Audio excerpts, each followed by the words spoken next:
Pranayagni an eternal love ഭാഗം 35.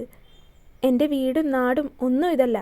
ഈ നാട്ടിലേക്ക് ഞാൻ വന്നിട്ട് ഏകദേശം 5 വർഷമായിട്ടുള്ളൂ. നാടും വീടും ഒന്നും ഇവിടെയല്ലെങ്കിലും അച്ഛൻ ഇവിടെ അടുത്തുള്ളൊരു സ്ഥലത്താണ് സ്വന്തമായി വീടും സ്ഥലവും വാങ്ങിയത്.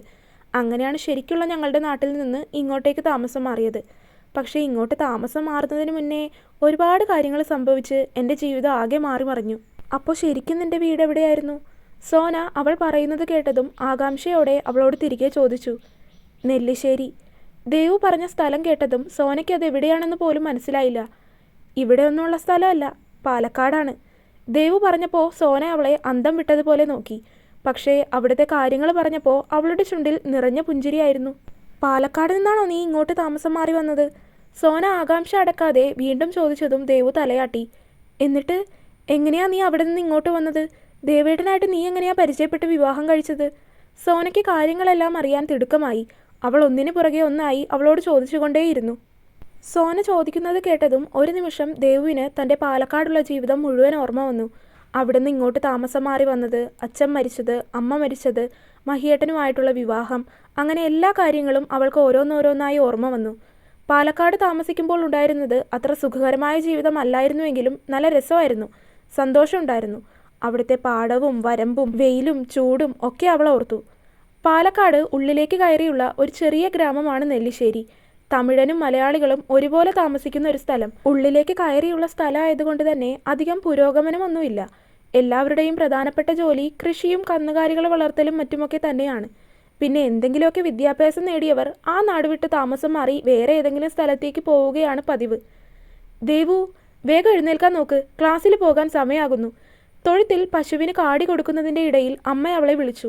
സമയം 6 മണി കഴിയുന്നതേയുള്ളൂ. 8:30-ക്കാണ് ദേവുവിന് ക്ലാസ് തുടങ്ങുന്നത്. പക്ഷേ അമ്മ ഇപ്പോൾ മുതൽ അവളെ വിളിച്ചു തുടങ്ങും. അല്ലെങ്കിൽ എഴുന്നേൽക്കില്ല പെണ്ണ്. എല്ലാത്തിനും അവൾക്ക് മടിയാണ്. അതുകൊണ്ടാണ് ഇത്ര നേരത്തെ വിളിക്കുന്നത്. ദേവുവിൻ്റെ അമ്മയുടെ പേര് സരസ്വതി, അച്ഛൻ ശങ്കരൻ. 2 പേർക്കും കൂടെ ആകെയുള്ള ഒരു മകളാണ് ദേവദുർഗ. ഒരെണ്ണം ഉള്ളൂ എങ്കിലും ഉലക്കടിച്ചു വളർത്തണമെന്ന കണക്കാണ് 2 പേരും ദേവുവിനെ വളർത്തുന്നത്. ഒരു മകളാണെന്ന് കരുതി അമിതമായി ലാളിക്കാനും സ്നേഹിക്കാനും ഒന്നും നിൽക്കാറില്ല. എല്ലാത്തിനും അതിൻ്റേതായ നിബന്ധനകളുണ്ട്. എന്ന് കരുതി അവളെ സ്നേഹിക്കുന്നില്ല എന്നും പറയാനാവില്ല. അവൾ എന്ന് വെച്ചാൽ അവർക്ക് 2 പേർക്കും ജീവനാണ്. പക്ഷേ 2 പേരും അങ്ങനെ അമിതമായിട്ട് അവളെ സ്നേഹം കാണിച്ച് ലാളിച്ച് വഷളാക്കിയിട്ടില്ല എന്ന് പറയാം. വിവാഹം കഴിഞ്ഞ് 3-4 വർഷം കഴിഞ്ഞാണ് അവർക്ക് ദേവു ഉണ്ടാകുന്നത്. അച്ഛനും അമ്മയ്ക്കും ഇങ്ങനെ പറയത്തക്ക ബന്ധുക്കളൊന്നുമില്ല. അവൾ ജനിച്ചപ്പോൾ അച്ഛന് ദേവിക എന്ന് പേരിടണമെന്ന് ആഗ്രഹമായിരുന്നു. അമ്മയ്ക്കാണെങ്കിൽ ശ്രീദുർഗ എന്ന് പേരിടണം. അങ്ങനെയാണ് 2 പേരും കൂടെ ചേർത്ത് വെറൈറ്റി ആയിട്ട് ദേവദുർഗ എന്ന പേര് വന്നത്. ആ കുടുംബത്തിൻ്റെ വരുമാനം തൊഴുത്തിൽ നിന്നാണ്. ഏകദേശം 30 പശുക്കളോളം അവിടെയുണ്ട്. രാവിലത്തെ പശുവിൻ്റെ കറവ കഴിഞ്ഞ് പാല് കൊടുക്കാൻ പോയിരിക്കുകയാണ് അച്ഛൻ. കറവ കഴിഞ്ഞ് പശുക്കൾക്ക് ഭക്ഷണം കൊടുക്കുക എന്നുള്ളത് അമ്മയുടെ ജോലിയാണ്. അത് ചെയ്തു തുടങ്ങുമ്പോൾ തന്നെ അവർ ദേവുവിനെ വിളിക്കാൻ തുടങ്ങും. അല്ലെങ്കിൽ അപ്പോഴൊന്നും ഉണരില്ല അവൾ. വിളിച്ച് വിളിച്ച് ഒടുക്കം 6:30-യുടെ അലാറം അടിക്കുമ്പോൾ ആയിരിക്കും ദേവു എഴുന്നേറ്റ് വരുന്നത്. അമ്മ ചായ. പിന്നാമ്പുറത്ത് വന്ന് പുറത്തേക്കിറങ്ങാതെ വാതിൽപ്പടിയിൽ തന്നെ നിന്ന് ദേവു വിളിച്ചു കൂവി. ചായ അതിനിവിടെ അല്ല ഇരിക്കുന്നത്, അടുക്കളയിലാണ്. പോയി എടുത്തു കുടിക്കാൻ നോക്ക് നീ. കെട്ടിക്കാനായി. എന്നിട്ട് പെണ്ണിനെല്ലാം ഇപ്പോഴും മുന്നിൽ കൊണ്ടുവന്ന് കൊടുക്കണം. തൊഴുത്തിൽ നിന്ന് അമ്മ പറയുന്ന ശബ്ദം അവൾക്ക് അകത്തു നിന്ന് തന്നെ കേൾക്കാനാകുന്നുണ്ടായിരുന്നു. ദേവുവിന് പിന്നെ അതൊന്നും കാര്യമല്ലാത്തത് കൊണ്ട് വേഗം പല്ല് തേച്ച് മുഖമൊക്കെ കഴുകി വന്ന് ചായ എടുത്തു കുടിച്ചുകൊണ്ട് നേരെ കുളിക്കാനായി കയറി. അതിനുശേഷം അവിടെ അടുത്ത് തന്നെയുള്ള 1-2 വീടുകളിലേക്ക് പാല് കൊണ്ടുപോയി കൊടുക്കുക എന്നുള്ളത് ദേവുവിൻ്റെ ഡ്യൂട്ടിയാണ്. രാവിലെ സൈക്കിളുമായി അവൾ അതിനിറങ്ങും. അതിനുശേഷം വന്നിട്ട് വേണം കുളിച്ച് ഭക്ഷണം കഴിച്ച് സ്കൂളിലേക്ക് പോകാൻ.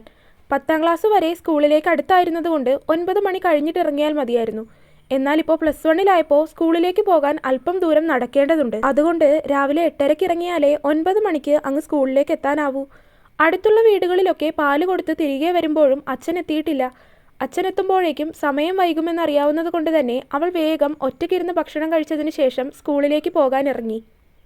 അമ്മ അപ്പോഴും തൊഴുത്തിൽ കാര്യമായ പണികളിലാണ്. അമ്മേ, ഞാൻ പോകുവാണ് കേട്ടോ. പിന്നാമ്പുറത്തേക്ക് നടന്നു ചെന്ന് അവൾ അമ്മയോടെന്ന രീതിയിൽ നീട്ടി വിളിച്ചു പറഞ്ഞു. മേശയുടെ വലിപ്പിൽ ഒരു 50 രൂപ ഇരിക്കുന്നുണ്ട്, അതെടുത്തിട്ട് പോയിക്കോ. തൊഴുത്തിൻ്റെ ഉള്ളിൽ നിന്ന് എവിടെയോ അമ്മയുടെ ശബ്ദം അവൾ കേട്ടിരുന്നു. അകത്തേക്ക് കയറി അതുകൂടി എടുത്തിട്ട് അവൾ പോകാൻ ഇറങ്ങി. ദേവു പോയോ? അവൾ ഇറങ്ങി തൊട്ടു പിന്നാലെ അച്ഛനെത്തിയിരുന്നു. ഇപ്പോൾ അങ്ങോട്ട് പോയതേ ഉള്ളൂ. ആണോ? എങ്കിൽ ഞാനൊരു കാര്യം ചെയ്യാം. അവളെ ആ കവല വരെയെങ്കിലും ആക്കി കൊടുത്തിട്ട് വരാം. വന്ന പാടെ ഒന്നിരിക്കാൻ പോലും കൂട്ടാക്കാതെ അയാൾ സൈക്കിൾ എടുത്ത് വീണ്ടും അവളുടെ അടുത്തേക്ക് തിരിച്ചു. പാല് കൊടുത്തു കഴിഞ്ഞ് നേരത്തെ എത്തിയാൽ അയാൾ അവളെ കവല വരെ ആക്കി കൊടുക്കാറുണ്ട്. അങ്ങനെയാണെങ്കിൽ അവൾക്ക് പിന്നെ കുറച്ച് നടന്നാൽ മതി. അവിടെ നിന്ന് കൂട്ടിന് സ്കൂളിലേക്ക് പോകുന്ന മറ്റു കുട്ടികളും ഉണ്ടാകും. അവളെ കവല വരെ ആക്കി കൊടുത്തുകൊണ്ട് അയാൾ തിരിച്ചെത്തി. നിങ്ങൾക്ക് വേറെ പണിയില്ലാതിരുന്നിട്ടാണോ? അവൾക്കൊരു സൈക്കിൾ വാങ്ങിക്കൊടുക്കാൻ പറഞ്ഞതല്ലേ ഞാൻ. ഇവിടെ ഇരിക്കുന്ന സൈക്കിളാണെങ്കിൽ ആകെ താറുമാറായിരിക്കുകയാണ്. ഭക്ഷണം എടുത്ത് വെക്കുന്നതിനിടയിൽ സരസ്വതി പറഞ്ഞു. ആ നോക്കാം. 2 വാക്കിൽ അയാൾ സംസാരം ഒതുക്കി ഭക്ഷണം കഴിച്ചു തുടങ്ങി. ഇത് സ്ഥിരം പല്ലവി ആയതുകൊണ്ട് അവർ പിന്നെ ഒന്നും പറയാൻ നിന്നില്ല. അകത്തേക്ക് ഭക്ഷണം ഉണ്ടാക്കാനൊന്നുമില്ല. അരിയെല്ലാം തീരാനായിട്ടുണ്ട്. കടയിൽ പോയി വരുമ്പോൾ എന്തെങ്കിലുമൊക്കെ വാങ്ങി വരണം. നീ ലിസ്റ്റ് എഴുതി വെക്ക്, ഉച്ചയ്ക്ക് പോകുമ്പോൾ വാങ്ങാം. അങ്ങനെ ഓരോന്ന് പറഞ്ഞിരിക്കുമ്പോഴാണ് പരിചയമില്ലാത്ത ഒരാൾ വീടിൻ്റെ മുറ്റത്തേക്ക് നടന്നു വരുന്നത് വാതിൽപ്പടിയിലൂടെ അവർ കണ്ടത്. ആരാണെന്ന് മനസ്സിലായില്ല. ഇതുവരെ കണ്ട് പരിചയവുമില്ല. ശങ്കരൻ ഭക്ഷണം കഴിച്ച് കൈ കഴുകി ഇറങ്ങി മുറ്റത്തേക്ക് ചെന്നു. ആരാ? എന്തു വേണം? അയാൾ കാര്യം തിരക്കി. നിങ്ങളുടെ വടക്കുവശമുള്ള വീട് വിൽക്കാൻ വന്ന ബ്രോക്കറാണ് ഞാൻ. ഇപ്പോൾ അത് കച്ചവടമായിട്ടുണ്ട്. അയാൾ പറഞ്ഞതും അതിനിപ്പോൾ ഞാനെന്ത് വേണമെന്ന രീതിയിൽ ശങ്കരൻ അയാളെ നോക്കി. നിങ്ങളുടെ മാവിൻ്റെ 2 ചില്ല ആ പുരയിടത്തിൻ്റെ മുകളിലേക്ക് ചാഞ്ഞു കിടക്കുന്നുണ്ട്. അതൊന്ന് വെട്ടിത്തരാൻ പറയാൻ വന്നതായിരുന്നു. അയാൾ വിനയത്തോടെ പറഞ്ഞു. ഓ അതാണോ? 2 ദിവസത്തിനുള്ളിൽ ചെയ്തേക്കാം. ഓ വലിയ ഉപകാരമുണ്ട് എന്ന് പറഞ്ഞ് അയാൾ നടന്നു. ഞാൻ ഈ അടുത്തുകൂടെ ആലോചിക്കുമായിരുന്നു ആ വീടങ്ങനെ എത്ര നാളായി വെറുതെ കിടന്ന് നശിയാൻ തുടങ്ങിയിട്ടെന്ന്. അയാൾ നടന്നു നീങ്ങിയതും സരസ്വതി പറഞ്ഞു. എന്നാൽ നീ പോയി താമസിക്കവിടെ. അവരുടെ പറച്ചിൽ കേട്ടതും ശങ്കരൻ മറുപടി പറഞ്ഞു. സരസ്വതി അയാളെ നോക്കി ഒന്നും പറയാതെ അകത്തേക്ക് കയറിപ്പോയി. അയാൾ അങ്ങനെ വന്ന് മാവ് വെട്ടിക്കൊടുക്കാൻ പറഞ്ഞത് ഇഷ്ടമായിട്ടില്ല, അത് തന്നെ കാര്യം. അതിനിനി തന്നോട് വെറുതെ തട്ടിക്കയറാൻ നിന്നാലോ എന്ന് കരുതി ഉച്ചയ്ക്കുള്ള കാര്യങ്ങളൊക്കെ ചെയ്യാൻ പുറത്തേക്കിറങ്ങി സരസ്വതി. വൈകുന്നേരം ഏകദേശം 5 മണിയാകും ദേവു സ്പെഷ്യൽ ക്ലാസ് ഒക്കെ കഴിഞ്ഞു വരാൻ. അത് അമ്മയും അച്ഛനും ഉറങ്ങുന്ന സമയമാണ്. വെളുപ്പിന് 3 മണിക്ക് തുടങ്ങുന്നതാണ് ഈ ജോലികൾ.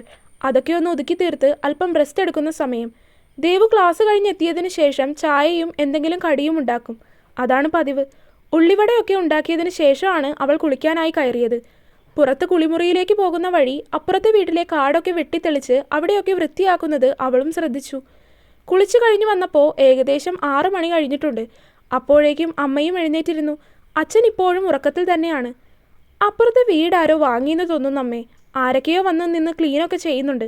ചായ കുടിക്കുന്നതിനിടയിൽ ദേവു പറഞ്ഞു. ഉവ്, ഇന്നതിൻ്റെ ബ്രോക്കർ ഇവിടെ വന്നിരുന്നു. അവരുടെ വീടിൻ്റെ മുകളിലേക്ക് നമ്മുടെ മാവ് ചാഞ്ഞു കിടക്കുന്നുണ്ട്. അത് വെട്ടിക്കൊടുക്കാൻ പറഞ്ഞിട്ട്. അത് കേട്ടതും ദേവു ഒന്ന് മൂളി. നല്ല ആളുകളാണോ എന്നാവോ? ഉള്ളിവട വായിലേക്ക് വെച്ചുകൊണ്ട് അവൾ ചോദിച്ചതും അമ്മ കൈമലർത്തി. അങ്ങനെ അന്നത്തെ ദിവസം കടന്നുപോയി. ആരാ? ഇന്നൊരു ശനിയാഴ്ചയാണ്. ക്ലാസ്സില്ലായിരുന്നു. ഉമ്മറത്ത് നിന്ന് ആരോ വിളിക്കുന്ന ശബ്ദം കേട്ടാണ് ദേവു അങ്ങോട്ട് വന്ന് നോക്കിയത്. നോക്കുമ്പോൾ ഒരമ്മയും മകളുമാണ്. ആരാണെന്ന് അവൾക്ക് നോക്കിയിട്ട് മനസ്സിലായില്ല. ഇതുവരെ കണ്ടു പരിചയം പോലും ഇല്ലാത്ത 2 പേര്. അമ്മ പശുക്കൾക്കുള്ള പുല്ലെടുക്കാൻ പോയിരിക്കുകയാണ്. അച്ഛൻ പുറത്തേക്കും പോയി. ദേവു അവിടെ ഒറ്റയ്ക്കായിരുന്നു. അവൾ മുറ്റത്തേക്ക് ഇറങ്ങാതെ തന്നെ അവരോട് ആരാണെന്ന് ചോദിച്ചു. ഞങ്ങൾ അപ്പുറത്തെ വീട്ടിലെ പുതിയ താമസക്കാരാണ്.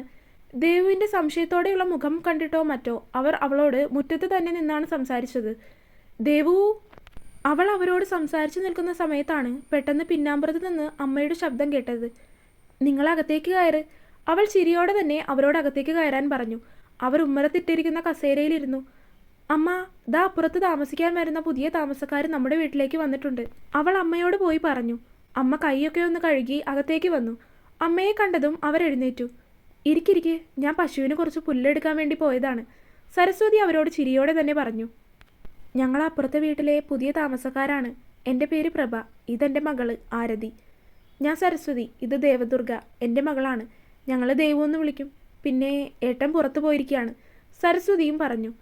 നിങ്ങൾ 2 പേരും മാത്രമാണോ അവിടെ താമസിക്കാൻ വരുന്നത്? സരസ്വതി അറിയാനെന്ന പോലെ തിരക്കി. ഇല്ല, ഭർത്താവുണ്ട്. ഇവിടെ അടുത്ത് വില്ലേജ് ഓഫീസിലാണ് ജോലി. അതാണ് ഇങ്ങോട്ട് സ്ഥലം മാറി വന്നത്. പേര് വിജയൻ. പിന്നെ മോനുണ്ട് ശ്രീജിത്ത്. ഇപ്പോൾ ബിടെക് പഠിക്കുവാണ്. ഹോസ്റ്റലിലാണ്. അവർ ചിരിയോടെ തന്നെ പറഞ്ഞു. അപ്പോൾ ഞങ്ങൾ വന്നത് ഈ വരുന്ന 30-ാം തീയതി ഞങ്ങൾ ഇവിടേക്ക് താമസമാക്കുവാണ്. വലിയ കാര്യമായ പരിപാടികളൊന്നുമില്ല. എങ്കിലും അയൽവാസികളെയൊക്കെ ക്ഷണിക്കാമെന്ന് കരുതി. ഏട്ടൻ ജോലിക്ക് പോയി. അതാണ് ഞങ്ങളെ വന്ന് ക്ഷണിച്ചത്. അപ്പോൾ എല്ലാവരും അങ്ങോട്ട് എത്തണം കേട്ടോ. ചേട്ടനോടും പറയണം. അവർ ക്ഷണിച്ചതിന് സരസ്വതി പുഞ്ചിരിച്ചുകൊണ്ട് തലയാട്ടി. ആരതി ഇപ്പോൾ എന്ത് ചെയ്യുന്നു?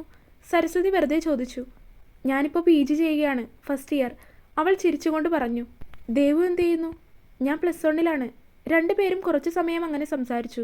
അധികം വൈകാതെ ക്ഷണിച്ചു കഴിഞ്ഞതിന് ശേഷം അവർ ഇറങ്ങി. തുടരും.